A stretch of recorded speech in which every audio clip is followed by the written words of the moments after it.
Hey guys, it's Tony. Good morning. I just wanted to update you guys on GameStop. It did have a quick jump of 10% pre-market. It closed on Thursday at $20.17. Currently, right now, it's at 21.92, and it looks like it's still moving upwards.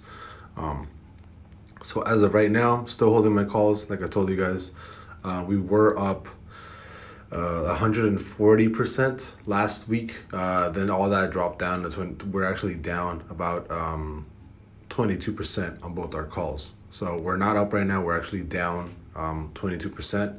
Um, Hopefully this pop up will take us today all the way up towards maybe retouching 22, 23 bucks. If we do touch $23, I will be selling today. If not, I will be probably holding till tomorrow. Tomorrow's probably going to be the last day till I hold my GameStop calls.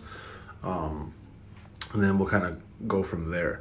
But yeah, as of right now, my calls were up 140%. Now they're down about 22%.